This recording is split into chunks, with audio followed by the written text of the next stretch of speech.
একজন লোক তো আছে, বাড়ির পাশে একজন লোক তো আছে, আপনি ওনারে বলেন তো এই ফাউন্ডেশনে আমার নাম ঠিকানা লিখে একটা আবেদন করে দেন, আমি অসুস্থ, কিংবা আমি মানে যেই সহায়তা তারা দেয়, যেই হাদিয়া তারা দেয়, আমরা ওইটা গ্রহণ করতে চাই, আমরা ইচ্ছুক, একটু আবেদন করে দেন। সহজে কিন্তু পারে। আপনারা আসলেন আমার কাছে, পাইলেন না, আমারে একদিন পাইলেন না, আবার আর একদিন আসলেন, হয়তো পাইলেন না।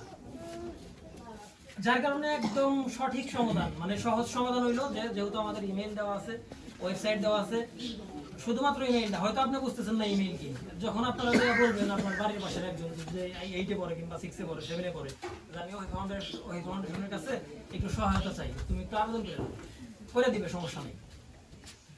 আর দ্বিতীয়ত হইলো আপনারা যারা আসেন, আপনারা আরো লোক আসেন, 500 আসেন, সমস্যা নাই, 100 আসেন, 200 আসেন, সামর্থ্য অনুযায়ী। আমরা এখন যদি 1000 দেই, আমরা ওই সময় হয়তো 500 দিব কিংবা 600, আমরা ফেরত দিব না কাউরে।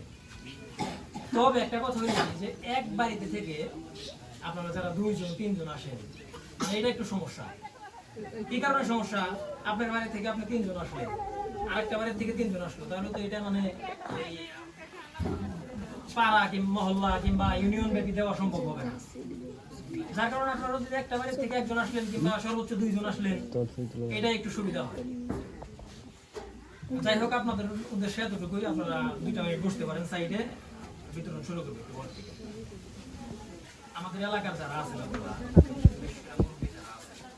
আমি 1 বছর আগে একটা কথা বলছিলাম,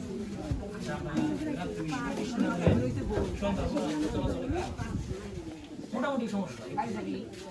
আমরা যদি এই মোড় থেকে আপনার ওই আলামিন হুজুরের মাদ্রাসা আর এই পাশে আছে একটা মাদ্রাসা, 2টা মাদ্রাসা পর্যন্ত যদি আমরা লাইটের ব্যবস্থা করতে পারি, ওই ফাউন্ডেশন এখনো পর্যন্ত মানে আগাগোটিয়া গ্রামে কারো কাছে সহায়তা চায় নাই। যদি ভবিষ্যতে চাইতে হয় সময় করে ভিন্ন, আমরা মানে দিতে চাই। আমাদের এলাকা, আমাদের যারা সদস্য আছে, দেখেন যারা বরিশাল থেকে সদস্য হয়েছে কিংবা বরিশালে যারা আছে, কুমিল্লার যারা আছে, রঞ্জুভাই তেবাইরা আছে, ওনারা কিন্তু কয় যে আমার এলাকায় একটা লাইট দেন। আমি কিন্তু কই, আপনি জিজ্ঞাসা করেন, সামনে কিন্তু আছে, আমার সাইডে আছে। আমি প্রত্যেকটা বিতরণের করবো একবার হইলেও